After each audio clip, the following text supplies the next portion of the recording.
बड़े दर्द है। अगर मैं बोलूँगा कि कितना कुछ छिट गया पीछे मेरे परिवार के, तो शायद मैं रो दूँगा जी। मैं बोलना नहीं चाहता, लेकिन ये ज़रूर है कि अगर मेरे परिवार के लोग मेरे साथ नहीं होते, मेरे हर डिसीजन में अगर साथ नहीं होते, तो आईपी गुप्ता आपके सामने उस मुकाम पे नहीं पहुंचता। उसने त्याग किया हमारे परिवार के लोगों जी ने। जी। समय पे पैसे नहीं दे पाता, टाइम नहीं दे पाता, बेटा बेटी के सिग्नेचर नहीं कर पाता उसके कागजात पे।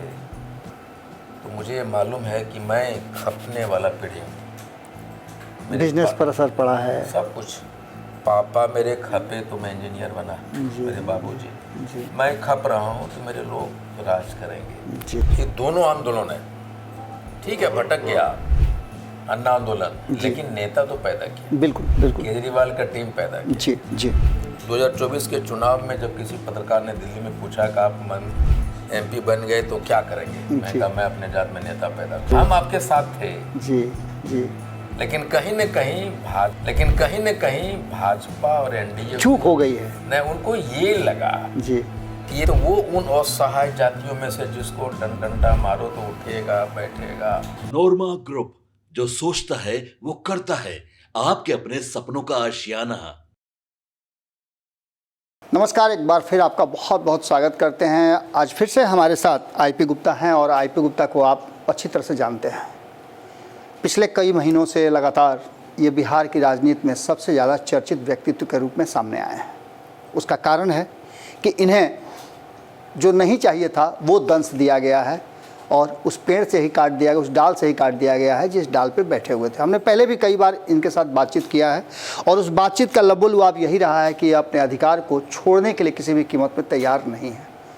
और ये क्या, इनके साथ इनके लगभग 1 करोड़ जो आबादी के इनके पान समाज के लोग हैं वो इनको छोड़ने भी नहीं दे रहे हैं। आपने देखी होगी कई तस्वीरें, कई खबरें आपने देखी होगी। बिहार के मीडिया में सबसे ज़्यादा अगर चर्चा किसी बात की हो रही है तो हाको रथ हम पान की चर्चा हो रही है। इसके अलावा भी बहुत सारी चर्चाएं हैं, लेकिन उन चर्चाओं को कहीं ना कहीं इस चर्चा ने दबा दिया है। उसके पीछे का कारण ये है कि जैसा कि आप सभी जानते हैं कि एससी समाज से इन्हें अति पिछड़ों में फिर से ला करके खड़ा कर दिया गया है, जिसका दंश इनके समाज के लोग झेल रहे हैं। और उसी समाज ने जिम्मेवारी दी है आईपी गुप्ता को कि आप अपने अधिकार को लेने के लिए जिस हद तक जा सकते हैं, जो भी कर सकते हैं कीजिए, हम आपके साथ खड़े हैं। ये दिखा भी है।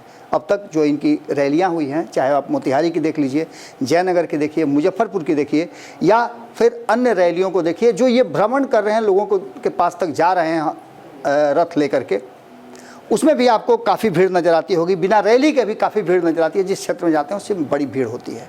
आज इनसे बातचीत करेंगे क्योंकि जब हम ये बात करेंगे, ये खबर आप देख रहे होंगे, उसके ठीक 48 घंटे के बाद ये फिर से एक रैली कर रहे हैं जो बेगूसराय में होने वाली है। कई दिनों से बेगूसराय में के लोगों के बीच में ये थे। पटना आए हैं तो हमने सोचा कि बेगूसराय में क्या करने वाले हैं, क्योंकि ये 4 बार धमाका कर चुके हैं। दरभंगा तक ये धमाका करते आए हैं और खुद मुजफ्फरपुर में तो संपादक नमन मिश्रा जी थे ही। अब आगे क्या, कहाँ तक पहुँचा है ये हाको रथम पान का आंदोलन, हम इन्हीं से जानेंगे। गुप्ता जी, आपने तो पूरे बिहार में सारी राजनीति को एक जगह और हाको रथ हम पान है उसको एक तरफ लाके खड़ा कर दिया है। हर जगह चर्चा अगर कहीं होती है तो आप ही की हो रही है। क्या कर रहे हैं ऐसा? अंतरी यात्रा तो बहुत हो रही है जी, लेकिन हम लोग आंदोलन कर रहे हैं, हम अपने अस्तित्व की तलाश में सड़कों पे हैं जी। और मुझे लग रहा है कि हमने अपने लोगों को ये समझाने में सफल हुए हैं कि 78 बरस में हमारे दोस्त कौन, दुश्मन कौन। जी। हमारे भीतर के लोग किसने दंश दिया, बाहर के लोग जिसको हम भरोसा करते रहे वो कौन थे, और हम अपने लोगों को समझाने में सफल हुए हैं। जी। और इसीलिए वो लोग बासी रोटी खा के, भुंजा लेके, सत्तू लेके रैलियों में अपने पैसा से, जिसके पास पैसा नहीं वो पैदल चल रहा है। जी जी जी। आपको बताएं कि मुजफ्फरपुर की जब रैली हुई तो बहुत लोग जो गंगा क्रॉस नहीं कर पाए, जी। वो रात भर बैठे रहे, लेकिन शिकायत ने हमको किया। एक लड़का ने वीडियो बना के भेजा कि गुप्ता सर 40 किलोमीटर दूर है, हमारा बस यहाँ खराब है, लेकिन हाको रथ हम पान का जज्बा है, हम चल रहे हैं। जयनगर में एक पत्रकार पूछता है कि 7 बजे बस्सा कि यहाँ क्यों आए हो? बोला मेरा जाति खो गया, खोजने आया है। जी। तो आप किसी भी गांव के उस महिला से पूछ लीजिए जो आज तक शहर नहीं आई है, लेकिन हाकोरा थम्पान के लिए वो आई है। गुप्ता जी, बहुत सारी कहानियाँ आपके साथ चल रही हैं। हाँ, इन कहानियों में एक कहानी है कि आप इतना ज़्यादा धीरे धीरे लोगों की नज़र में चढ़ते जा रहे हैं, इसका दंश भी झेलना पड़ रहा है क्या? वो तो स्वाभाविक है। देखिए, जब रास्ते पे आप चलते हैं तो रास्ता चलना सिखाता है जी। कांटे चुभते हैं तो उस दर्द को सहने की ताकत भी वो रास्ता देता है और निकालने के तरीके भी देते हैं। और जब किसी युग का निर्माण होता है, जी। पान युग का निर्माण होता है, तब समझिए जब तक लोहा कुंदन बनने से पहले उसको तपना पड़ता है। तो हम और पान समाज के जितने भी लोग हैं वो सारे चीज़ों को सामना करने के लिए तैयार हैं। और हाजीपुर के सभा में मैंने कहा था कि लाओ कफन, मैं सबसे पहले अपने सर पे बांधता हूँ। तो अपने घर को जलाया है, राख उठाया है जी। और माथे पे लगाया और कहा है कि हाकोरा थम्पान है। अगली यात्रा जो रैली आपकी होने वाली है वो बेगूसराय में होने वाली है। अब तक की काफ़ी सफल रही है। बेगूसराय की यात्राओं को अगर देखा जाए तो आप पहुंचेंगे वहां, उससे पहले आपकी छवि पहुंच गई है, आपकी तस्वीर पहुंच गई है, और लोगों से जो मिलने जुलने का आपका तांता रहा है उसने भी काफ़ी कुछ किया है। बहुत सारी चीज़ें ऐसी हैं जो एकदम ग्राउंड लेवल पे नज़र आती हैं। आप एकदम ज़मीनी लोगों से बात करते हैं और अपनी शैली में बात करते हैं। जमीन का आदमी जमीन लोगों से बढ़िया से मिलेगा। वे सारे के सारे लोग अपने हैं। वो हर एक इंसान को ये विश्वास दिलाने में मैं सफल हुआ हूँ कि तुम में और आईपी गुप्ता में कोई अंतर नहीं है। जी। तुम भी आईपी गुप्ता है। और मैंने ये कहने पे लोगों को विवश किया कि सोचो 78 बरस में अगर हम पीछे रहे, हमें हाशिए पे लाया गया, तो सामने वाले से हमारा दोष कितना अधिक है। कभी क्या तुमने सोचा? जब सोचोगे तो कारण पता चलेगा किन किन वजहों से हमारे मुंह में आवाज़ नहीं। आंदोलन की जब चर्चा होती है तो दो आंदोलनों की चर्चा होती है। एक जो बिहार से स्टार्ट हुआ था जेपी आंदोलन, और दूसरा आपने बीच में देखा होगा अन्ना आंदोलन। हालांकि अन्ना आंदोलन का दिशा भटक गया, लेकिन जेपी आंदोलन ने कई नेताओं को पैदा किया है। आप जितने भी नेता अभी राष्ट्रीय राजनीति से लेकर के राज्य की राजधानी में देख रहे होंगे, उसमें शीर्ष नेतृत्व के लोग वही हैं जो जेपी आंदोलन से निकले हैं। आपकी चर्चा हो रही है, मेरी बात हो रही थी आप ही के किसी समाज के व्यक्ति से जो काफ़ी प्रबुद्ध भी हैं। वैसे तो आपके प्रबुद्ध के अंतिम पैदान पर खड़ी एक महिला से भी पूछ लीजिए, एक बच्चे से भी पूछ लीजिए, तो वो उतना ही प्रबुद्ध है, अपनी जाति के बारे में जानता है। लेकिन आपकी तुलना, आपके इस आंदोलन की तुलना लोग जेपी से कर रहे हैं, तो क्या आप उसी तरह से कोई नेता निकालने की फैक्ट्री बना रहे हैं क्या? हमने ये देखा है कि एक था जेपी आंदोलन, एक है आईपी आंदोलन। जी, ये ट्रेंड कर रहा है। यही बात हम कहा भी गया था, वो ट्रेंड कर रहा है। एक था जेपी आंदोलन, अब आया आईपी आंदोलन। जी। देखिए, हम ये दोनों आंदोलन है, ठीक है, भटक गया अन्ना आंदोलन, लेकिन नेता तो पैदा किया। बिल्कुल बिल्कुल, केजरीवाल का टीम पैदा किया। जी जी। हम यही अपने लोगों को कहते हैं कि जब आंदोलन होता है तो नेतृत्व पैदा होता है जी, और डिफरेंट लेयर पे पैदा होता जी है। जी जी। स्टेट लेयर पे, राष्ट्रीय लेयर पे, इवन ब्लॉक लेवल पे, जी जी जी, और डिस्ट्रिक्ट लेवल। आप देखेंगे हाकोरा थम्पान एक आंदोलन का कि जो लड़के आंदोलन के लिए काम कर रहे हैं स्वतः, जी जी, एक पैसा मांगता नहीं हमसे, वो गली गली जा रहा है, उसके पास कम से कम एक डेटा बैंक हो रहा है। जी। वो पहचान 1000 2000 फ़ोन नंबर उसके पास आ रहा है, और वो लोगों से जब व्यक्तिगत मिल रहा है तो हंट ऑफ पोटेंशियल हो रहा है कि किसमें कितनी पोटेंशियल है। जी जी जी। और उसके ऐसे लोगों से मिल रहा है जो अनुभव है, जिसके पास एक मलाल है कि हम कुछ नहीं कर पाए। जी। अब वो अपने सपने को ट्रांसफ़र कर रहा है आने वाली पीढ़ी में। हाँ, जी, कि मैं जी, नहीं जी, बन जी। सका, हमने सोचा नहीं। आईपी गुप्ता ने ये सिखाया है कि सोचो, हो सकता है। जी। मैंने ये बात नहीं सोचा कि सोचो हो सकता है, लेकिन सपने थे। तो मैं तुम में अपनी सपने देखता हूँ बेटा, तुम आगे बढ़ो, ये दिक्कतें हो सकती है, ये तुम्हारी क्षमता हो सकते हैं। आपने पिछले 1.5-2 महीने से आंदोलन शुरू किया है और ये आंदोलन अनवरत चल रहा है। आप बीच बीच में रैलियां भी कर रहे हैं अलग अलग जगह। अब तक सरकार से या किसी ऐसे एजेंसी से आपको संपर्क साधा गया है या नहीं? ये आज 69वां दिन है जी और मैं लगातार मूव में हूँ। जी देखिए, साधे गए हैं संपर्क। जी। भारत सरकार का एक मंत्री भी संपर्क साधा जी 2 दिन पहले हमसे। जी मैंने कहा ठीक है, हमारी आपकी बात होगी। और उन्होंने कहा, बात की हमसे, मैं कहा मंत्री जी हम बात करेंगे आपसे। जी तो फिर उन्होंने मेरे कलीग को फ़ोन किया, 1 घंटा बात की उनसे। मेरा ये मानना है कि हम सिर्फ 1 पॉइंट एजेंडा लेके चल रहे हैं जी। कि ये सिर्फ आरक्षण वापसी की ही लड़ाई नहीं है। मैं जिस डाली से हम टूटे थे उस डाली पर हमको फिर से स्थापित करो। और दूसरा चीज़ हमारा ये मानना है जी कि मैं सिर्फ एक जामवंत की भूमिका में हूँ अपने समाज जी में। जी और जी उसके कान में बोल रहा हूँ कि तुम भी हनुमान बन सकते हो, जी। तुमने अपनी शक्ति को पहचाना नहीं। आज से 1.5 साल पहले हमारी आपकी बातचीत हुई थी। आपने तब मुझसे बात कहा था कि मैं नेता हूँ, लेकिन मैं नेता पैदा करना चाहता हूँ अपने समाज को। मेरे साथ क्या होगा हम नहीं जानते हैं, लेकिन मेरे समाज के बहुत सारे लड़के आगे बढ़ कर के अगर राजनीति में प्रवेश करेंगे और उसके आधार पर अपने समाज का भला करेंगे तो मुझे ज़्यादा खुशी होगी। वहाँ उसमें आप कितना सफल हुए? देखिए, मैं 2 बात कहा था जी।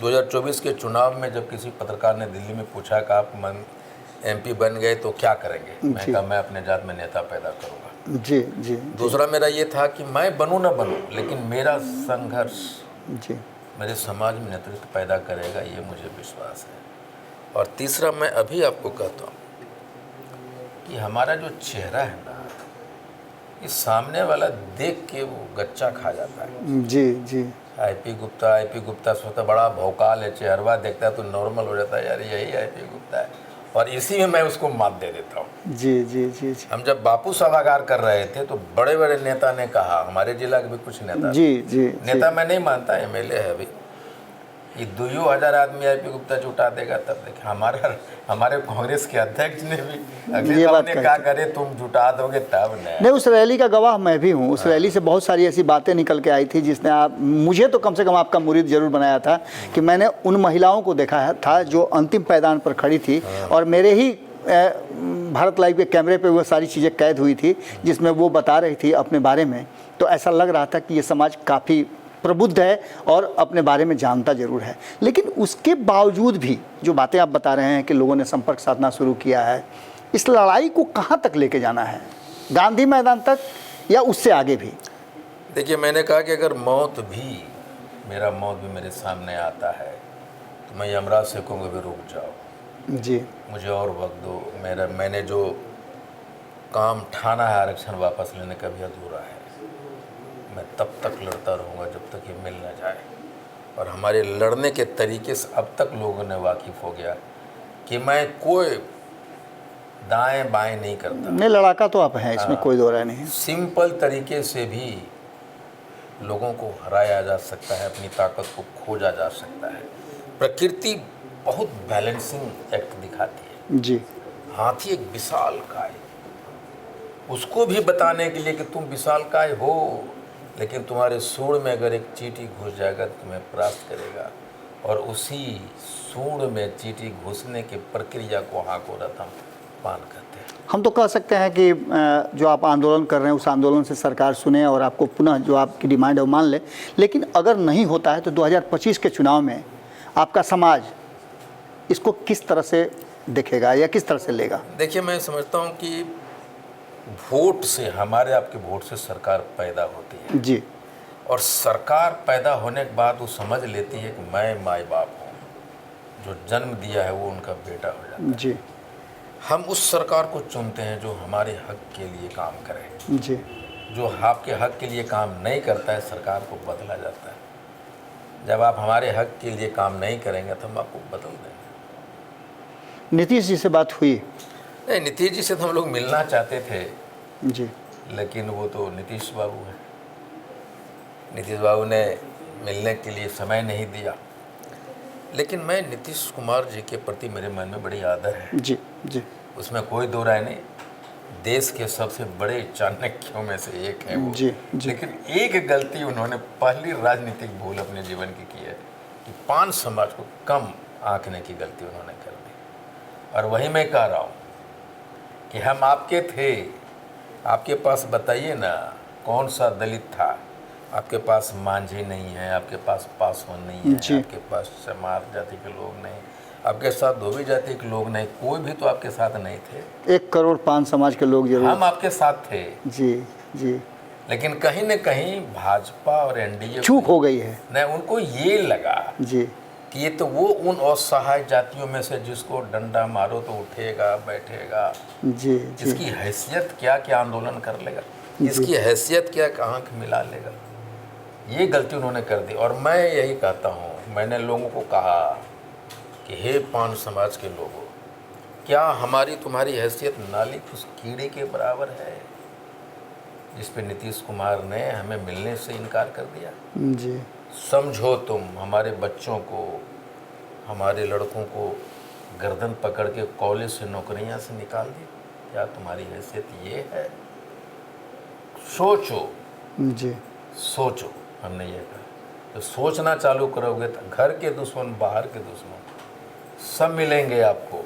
और एक जो ट्रेडिशनल राजनीति है उससे बाहर निकलो, जी। नॉन कॉन्वेंशनल राजनीति को करो। तुमने कभी राजनीति नहीं की, इसलिए हम उसके शिकार हैं। जब हम राजनीति करेंगे तो हम हिस्सेदार होंगे। हिस्सेदार बनने की कोशिश करो, गुलाम बनने के लिए। बेगूसराय के बाद आपकी यात्रा कहाँ कहाँ पहुँचेगी? देखिए, बेगूसराय पहले बता दूं कि बेगूसराय के बलिया के चमड़िया मैदान में 8 दिसंबर को जो जी महाआंदोलन होने जा रहा है, वो हमारा आंदोलन को मुजफ्फरपुर की रैली ने अस्थायित्व दिया। जी बिल्कुल, स्थापित बिल्कुल, कर दिया बिल्कुल, कि अब बिल्कुल, खड़े हो गए। बिल्कुल। और बेगूसराय में वो आंदोलन क्रांति का रूप लेगा। जी, क्रांति की धरती भी रही है बेगूसराय। क्रांतिकारी धरती रही है। और वहाँ सबसे ज़्यादा मैंने समय दिया है, लोगों से इतना प्यार मिला है। जी जी जी। बेगूसराय के बाद हम एक और बड़ी सभा करने जा रहे हैं सहरसा में, उस कोने में। जी जी। आप देखिए मेरी रणनीति, मोतिहारी कौन सा कोना, सहरसा नहीं, आपने तो नाप दिया है पूरे बिहार को। कौन सा कोना, और मुजफ्फरपुर कहाँ, बेगूसराय कहाँ। जी। दरभंगा में आज तक शहर को जाम करने वाला किसी कोई रैली नहीं हुई है। नहीं हुई। जी। और हमारी रोड शो ने जाम किया। जी। हमने ये दिखाया कि जहाँ डेजर्ट है, पानी नहीं बरसता, वहाँ आईपी गुप्ता और पान समाज लोग फूल खिला सकता है। जी। ये लोग कहते थे कहाँ है पान समाज, नहीं, आपने लोगों से परिचित तो करा दिया है। नहीं, वो कहता कहाँ है। जी जी जी। हमारा महागठबंधन के एक साथी, जिनको जो चाणक्य समझते हैं अपने आप को, कहते थे कि आईपी गुप्ता का क्लेम है 80,000, लेकिन वो है न 80 लाख 1 करोड़। नहीं, आप नीतीश कुमार को तो टारगेट कर ही रहे हैं। नीतीश कुमार ने जो किया है उस पर आपका फोकस रहता ही है, लेकिन आपने इधर लालू प्रसाद और तेजस्वी यादव पर भी हमला शुरू कर दिया है। देखिए, हमला की बात नहीं है, मैं सच्चाई बोल रहा हूँ। जी। मैं कांग्रेस में हूँ, कांग्रेस की गलतियाँ गिना रहा हूँ। जी। और साथ में राजद ने, हम एक चिट्ठी थी तो निकालना था, गलती से कल्याण से निकल गया, कार्मिक से निकालना था। जी। 15 बरस में आप नहीं निकाल पाए, ये तो मैं कह रहा हूँ। जी जी। नीतीश जी ने तो जो किया दुनिया जान रही है। भाजपा को हमारे सब बच्चे जय श्री राम करके देते थे और लाल पट्टा बनाते थे, जी। तलवार दिखाते थे। भाजपा ने वही तलवार हमारे बच्चों के पेट में घुसेड़ दिया। डिलीट कर देता भाजपा जी। तो सुप्रीम कोर्ट में हम लोग जीत जाते। तो हम हमला नहीं कर रहे हैं, हमने कर रहे हैं कि भाई हम सोच रहे हैं जी। और कॉन्फेस कर रहे हैं कि हमको किसने कब कब हमारे लोगों को हंसी पे लाया। जी। अब जरा देखिए, जहाँ जहाँ हम अति पिछड़ा में आ गए, अब तो जनरल सीट से हमारे लोग लड़ेंगे। जी जी। तो जनरल सीट से लड़ेंगे तो 15-20 सीट पे लड़ेगा हमारा लोग। जी। जनरल सीट पे कौन लड़ता है? आप जिसको हमारा अपना वोटर कह रहे थे, जी जी। बेगूसराय में जहाँ जहाँ जा रहा हूँ, मोतिहारी में, सहरसा में, ये तो हमारा कौन जात है भाई? पान समाज तांती तत्व तो हमारा वोटर है। कौन कर रहा है? राजद कर रहा है, जदयू कर रहा है, भाजपा कर रहा है ना, कांग्रेस कर रही है। मैं कह रहा हूँ भाई तुम्हारा वोटर कैसे हो गया? ये तो पान पार्टी है भाई। जी। अब तुम्हारा वोटर कहाँ है? वोटर हमारा अधिकार भी तो हमारा हमारा हमारा हमारा। ये मैंने कहा अपने लोगों को, हीरो बदलो। तुम्हारा हीरो वो कैसे हो सकता है? जी। तुमको एमएलए होना है, तुम उसको जय जयकार कर रहे हो काहे भाई? अपना हीरो बदलो, क्षेत्र में बोलो कि नहीं अब हमारा फलना तांती एमएलए होगा, हीरो बदलो। जी। वो तुमको अपने में गिन रहा है यार। इतना सा दिमाग नहीं है, सोचो। अब वो हीरो बदलना चालू हुआ है और हमारे पास जो जो हीरो थे हमारे समाज के दूसरे जाति के लोग आप मुझे कॉल कर रहे हैं। कितने लोगों को चुनाव लड़ाएंगे अब 2025 में, अगर आपकी बात सरकार नहीं मानती है तो? देखिए, मैं एक बात तो इस पर तो सच पूछिए बाबा, तभी सोचा नहीं है जी मैं एट ए टाइम एक काम करना चाहता हूँ और मैं अपनी क्षमता के अनुरूप काम करना चाहता हूँ। जी मैं अपने क्षमता को बहुत ज़्यादा एक्सप्लॉइट नहीं करना चाहता। मैं जानता हूँ मेरे पास सीमित संसाधन है, हमारे पास सीमित क्षमता है जी हमारे पास लोगों की क्षमता भी सीमित है। उस गिवन सीमित लिमिटनेस में हम कितना बड़ा काम कर सकते हैं, जी हम उस पे लगे हुए हैं कि हम अब कुछ बड़ी दावा नहीं करते हम कि भाई कि हम ये कर सकते हैं। हमारा 150 विधानसभा है जिसमें हमारी डाटा मैं दे रहा हूँ कि कौन विधानसभा में कौन गांव है, नाम क्या है उसका, और उसमें कितने घर है, कितना। आपने एक ऑफ द रिकॉर्ड, मेरा अंतिम प्रश्न होगा, आपने ऑफ द रिकॉर्ड एक बात कही थी कि यदि समाज के काम के लिए अगर आपके परिवार के लोगों को भी त्यागना पड़े, इग्नोर करना पड़े, तो कर देना चाहिए। समाज का काम पहले होता है। उस दिशा में आप कितना आगे बढ़े हैं? परिवार की स्थिति तो क्या है? बड़े दर्द है जी। अगर मैं बोलूँगा कि कितना कुछ छिट गया पीछे मेरी परिवार के, तो शायद मैं रो दूँगा। जी मैं बोलना नहीं चाहता, लेकिन ये ज़रूर है कि अगर मेरे परिवार के लोग मेरे साथ नहीं होते, मेरे हर डिसीजन में अगर साथ नहीं होते, तो आईपी गुप्ता आपके सामने उस मुकाम पे नहीं पहुंचता। उसने त्याग किया है हमारे परिवार के लोगों जी ने। जी समय पे पैसे नहीं दे पाता, टाइम नहीं दे पाता, बेटा बेटी के सिग्नेचर नहीं कर पाता उसके कागजात पे। तो मुझे ये मालूम है कि मैं खपने वाला पीढ़ी हूँ। मेरे बिजनेस पर असर पड़ा है। सब कुछ। पापा मेरे खपे तो मैं इंजीनियर बना, जी, मेरे बाबूजी। जी मैं खप रहा हूँ तो मेरे लोग राज करेंगे, जी ये मेरा मानना है। चलिए, बहुत बहुत धन्यवाद आपका, आपने बड़ी बेबाकी से अपनी बात रखी। तो ये आईपी गुप्ता जिनको आप सुन रहे थे, 8 तारीख को बेगूसराय में इनकी एक और रैली होने वाली है और जितनी भी रैलियां हो रही हैं, हर रैली एक दूसरे से बेहतर, अधिक संख्या में लोग जुट रहे हैं। इसका मतलब है कि यह आंदोलन जो है एक दिशा प्राप्त कर गया है। आगे देखना होगा कि क्या होता है। 8 तारीख को जब इनकी रैली होगी तो फिर आपसे हम बात करेंगे। बहुत बहुत धन्यवाद, नमस्कार। आपके सपनों को हमने सजाया है, ई होम्स पैनोरामा को हमने बनाया है। ई होम्स मेरा एक सपना था जिस पे मैं पिछले 4 साल से काम कर रहा था। हमने जो बनाया है वो सबने है माना। ई होम्स पैनोरामा में हो आपका भी आशियाना। और फाइनली हमने 2021 में इस प्रोजेक्ट को लॉन्च किया। बहुत लोग अप्रिशिएट कर रहे हैं कि पूर्णिया जैसे शहर में, बिहार के, एक तो बिहार की बात करें उसमें भी पूर्णिया जैसे छोटे जगह में इस तरह का लाइफस्टाइल देना, ये सुन के हम लोगों को बहुत अच्छा लगता है। ई होम्स में हमने कुछ और भी किया है, जैसे हम जिस जगह में रह रहे हैं हमारे फैमिली सिक्योर हो, उनको सिक्योरिटी का ध्यान में रखा है। आपकी सुविधा और सुरक्षा आपके लिए खास है, ये आपका विश्वास है। इसमें आर्टिफिशियल इंटेलिजेंस का 7 लेयर सिक्योरिटी का हमने इस्तेमाल किया है। लस ग्रीन कैंपस को बनाया है। यदि हमारा बाउंड्री वाल है तो वो वर्टिकल गार्डन है।